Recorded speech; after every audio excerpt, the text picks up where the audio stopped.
जो भी मेहनत करेगा इस बार एनटीपीसी में एक सीट पक्की। देखिए, आरआरबी एनटीपीसी का जो मैं सेट लेकर आया हूँ बहुत ही इंपॉर्टेंट सेट है, और यह सेट पढ़ने के बाद आपको पता चलेगा कि एक भी क्वेश्चन नहीं छूटेगा। ठीक है, यह बुक जो है इंपॉर्टेंट बुक है। इस बुक से मैं प्रत्येक दिन में वीडियो बनाता हूँ और 7 PM पे वीडियो आता है। सारा जीके जी ऐसे इंपॉर्टेंट है, इससे एक नंबर आपका नहीं छूटेगा। ठीक है, चलते क्लास को स्टार्ट करते हैं। अगर वीडियो में नए हैं तो वीडियो को चैनल से लाइक कर दीजिएगा, चैनल को सब्सक्राइब कर दीजिएगा। ठीक है, चलते क्लास को स्टार्ट करते हैं। पहला जो है एनटीपीसी का जो क्वेश्चन पूछा गया है उसको स्टार्ट करते हैं। देखिए, कहता है पनामा शहर जो होता है निम्नलिखित में से किस क्षेत्र में स्थित है। पनामा शहर जो है किस क्षेत्र में स्थित है।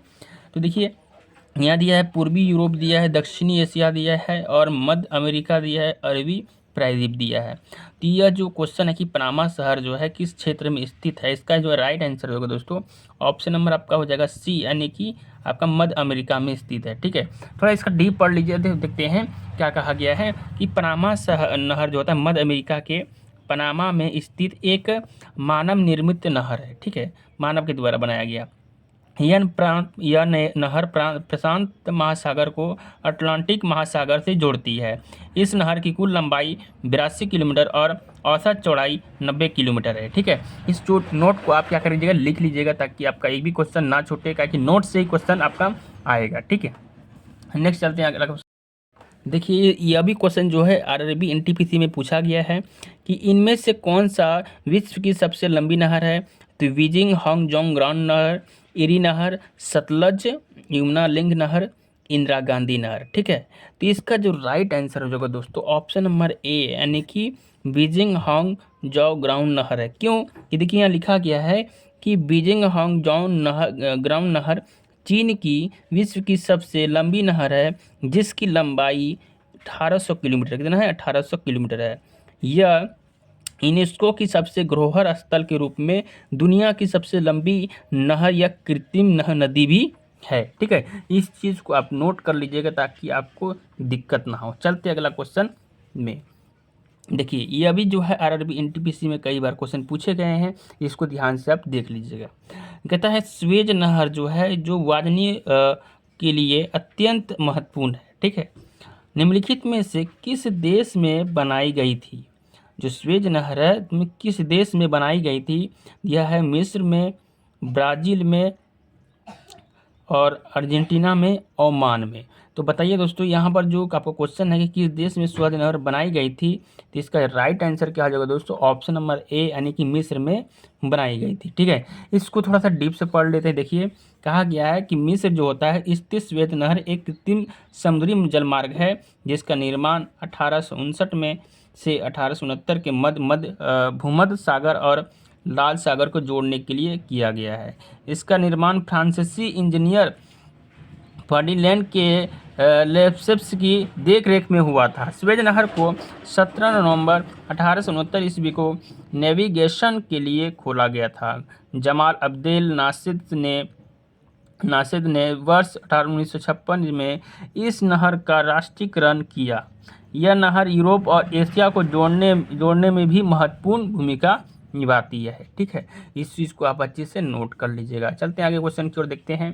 क्वेश्चन है कि भूमध्य सागर और लाल सागर को कौन सी नदी जोड़ती है। तो भूमध्य सागर जो है और लाल सागर जो है, इनमें से कौन सी नदी जोड़ती है, इस चीज़ को आप ध्यान से देखिए। तो पनामा नहर, स्वेज नहर, वेलैंड नहर या सू नहर। तो याद रखिएगा, इसका जो राइट आंसर होगा दोस्तों ऑप्शन नंबर बी, स्वेज नहर। ठीक है, जो स्वेज नहर है भूमध्य सागर और लाल सागर को जोड़ती है। ये भी आरआरबी एनटीपीसी में कई बार क्वेश्चन पूछे गए हैं। ठीक है, चलते हैं अगला देखते हैं। देखिए कि किस वर्ष में स्वेज नहर को खोल दिया गया था, मतलब किस वर्ष में, टाइम पूछ रहा है। ठीक है, किस वर्ष में स्वेज नहर को खोल दिया गया था, और इससे विश्व अर्थव्यवस्था के साथ वर्तमान मुंबई के संबंधों को और अधिक मजबूती मिली थी। 1896, 1869, 1886 और 1888। ठीक है, किस वर्ष। तो इसका जो राइट आंसर होगा दोस्तों ऑप्शन नंबर बी, क्योंकि पीछे वाला जो क्वेश्चन बताए थे नोट में, देखिए यहाँ पर बताया गया था, यहाँ पर देखिए 1869 में नोट में, जितना भी नोट है आप कंप्लीट कर लीजिएगा ताकि आपका एक भी क्वेश्चन ना छूटे। चलते हैं आगे क्वेश्चन को देखते हैं। यह भी क्वेश्चन आरआरबी एनटीपीसी में कई बार क्वेश्चन पूछा गया है। देखिए, कि स्वेज नहर जो है नामक कृत्रिम जल मार्ग इनमें से किन सागरों को जोड़ता है? काला सागर और भूमध्य सागर, कैस्पियन सागर और भूमध्य सागर, काला सागर और लाल सागर, भूमध्य सागर और लाल सागर। तो इसका जो राइट आंसर हो जाएगा दोस्तों ऑप्शन नंबर आपका डी, यानी कि भूमध्य सागर और लाल सागर को जोड़ने का काम करता है। क्योंकि नोट में हम लोग पढ़े थे भूमध्य सागर जो स्वेज नहर होते हैं भूमध्य सागर और लाल सागर को जोड़ने का काम करते हैं। ठीक है, चलते हैं नेक्स्ट क्वेश्चन की ओर देखते हैं। देखिए अब क्वेश्चन है कि स्वेज नहर द्वारा इनमें से कौन से दो जल निकाय जुड़े हुए हैं? तो कौन से जो जल है दो जल निकाय जुड़े हुए हैं? ठीक है, बहुत देखिए यह एलपी में भी पूछा गया और आरबी एनटीपीसी में भी पूछा गया है। ठीक है, तो देखिए प्रशांत महासागर और अटलांटिक महासागर, काला सागर और लाल सागर, भूमध्य सागर और लाल सागर, भूमध्य सागर और काला सागर। तो 47 का जो 347 का जो आंसर हो जाएगा दोस्तों ऑप्शन नंबर सी, यानी कि भूमध्य सागर और लाल सागर को जोड़ने का काम करता है। ठीक है, चलते हैं नेक्स्ट क्वेश्चन की ओर देखते हैं। देखिए क्वेश्चन है आपका कि उस नहर का नाम क्या है जो प्रशांत महासागर को अटलांटिक महासागर से जोड़ती है? इसे वर्ष 1914 में शुरू किया गया था। यह कौन सा शहर है जो कि 1914 में शुरू किया गया था जोड़ने का? किसको? प्रशांत महासागर को और अटलांटिक महासागर को।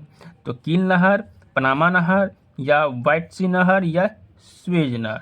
तो 48 का जो राइट आंसर है ऑप्शन नंबर बी, यानी कि पनामा शहर। ठीक है, यही क्या करता है? जोड़ने का काम करता है। इसको थोड़ा डीप में पढ़ लेते हैं, थोड़ा नोट। पनामा नहर जो होता है पनामा में स्थित है। इसे वर्ष 1914 में शुरू किया गया था। यह प्रशांत महासागर और अटलांटिक महासागर को जोड़ती है। इस नहर की कुल लंबाई 82 किलोमीटर है। यह नहर पनामा स्थलखंड को काटते हुए निर्मित की गई है। यह अंतर्राष्ट्रीय व्यापार के प्रमुखतम जलमार्गों में से एक है। ठीक है, देखिए अंतर्राष्ट्रीय से याद रखिएगा, इस नोट को आप अच्छे से कवर कर लीजिएगा। ठीक है, ताकि आपको कोई भी दिक्कत ना हो। चलते हैं आगे देखते हैं। क्वेश्चन देखिए यहाँ पर कि जब पर मुख्य नदियाँ जो होती है एक दूसरे के समांतर बहती हो, जब मुख्य नदियाँ एक दूसरे के समांतर बहती हो और सहायक नदियाँ उनसे समकोण पर काटती हो, तो ऐसे प्रतिरूप को अपवाह या प्रतिरूप कहते हैं। क्या कहते हैं इसको? अभी केंद्रीय कहते हैं, जालीनुमा कहते हैं, या वृक्षाकार कहते हैं, या तो अरीय कहते हैं। क्या कहते हैं उस चीज़ को? ठीक है, तो उसको क्या कहते हैं हम लोग? जालीनुमा कहते हैं। क्या कहते हैं? जालीनुमा कहते हैं। चलिए इसका डीप पढ़ लेते हैं थोड़ा सा नोट में। जब मुख्य नदियाँ एक दूसरे के समांतर बहती हो और सहायक नदियाँ उनसे समकोण पर कटती हो, तो ऐसी प्रतिरूप को जालीनुमा अपवाह प्रतिरूप कहते हैं। ठीक है, इस चीज़ को आप लोग क्या कहिएगा? याद कर लीजिएगा अच्छे, ताकि आपको कोई दिक्कत एग्जाम में ना हो। चलते हैं नेक्स्ट क्वेश्चन देखते हैं कि इनमें से कौन सा विश्व का सबसे बड़ा डेल्टा है? कौन सा है विश्व का सबसे बड़ा डेल्टा? नील, कांगो, ये भी एनटीपीसी में पूछा गया क्वेश्चन है, अमेजन या गंगा ब्रह्मपुत्र। ठीक है, देखिए तो 50 का जो राइट आंसर हो जाएगा ऑप्शन नंबर डी, यानी कि गंगा ब्रह्मपुत्र। इसका जो डेल्टा है सबसे बड़ा डेल्टा है। ठीक है, देखिए यहाँ पर कहा गया है कि विश्व का सबसे बड़ा डेल्टा गंगा ब्रह्मपुत्र डेल्टा है, जिसे सुंदरवन डेल्टा के नाम से भी जाना जाता है।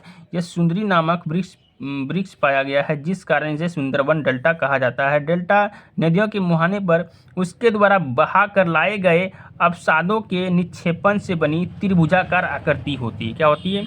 त्रिभुजाकार आकृति होती है।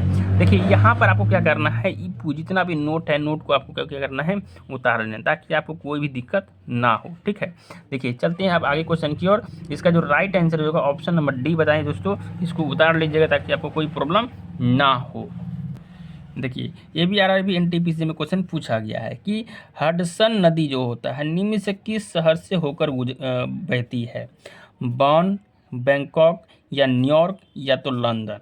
ठीक है, जो हडसन नदी है वो किस शहर से होकर गुजरती है? तो इसका जो राइट आंसर हो जाएगा ऑप्शन नंबर सी, न्यूयॉर्क से होकर गुजरती है। इसका थोड़ा सा पढ़ लीजिए। देखिए कहा क्या है, हडसन नदी संयुक्त राज्य अमेरिका से बहने वाली एक नदी है, जिसका उद्गम न्यूयॉर्क में स्थित एडिरोडेक पर्वत में स्थित झीलों से होता है। यह नदी अपने दक्षिणी छोर से न्यूयॉर्क और न्यू जर्सी प्रांतों के मध्य सीमा बनाती है। नदी का नाम इसकी खोज करने वाले हेनरी हडसन के नाम पर पड़ा था। कहते धत्व की है बैंकॉक चायो कहते यहाँ फ्रायो मीनाम नदी के किनारे, बॉन राइन नदी के किनारे तथा लंदन टेम्स नदी के किनारे स्थित है। ठीक है, ये जितना भी नोट है इंपॉर्टेंट है ताकि आपका एक भी क्वेश्चन ना छूटे। ठीक है, मिलते हैं अगला वीडियो में फिर 10 क्वेश्चन के लिए। ठीक है, इंपॉर्टेंट क्वेश्चन है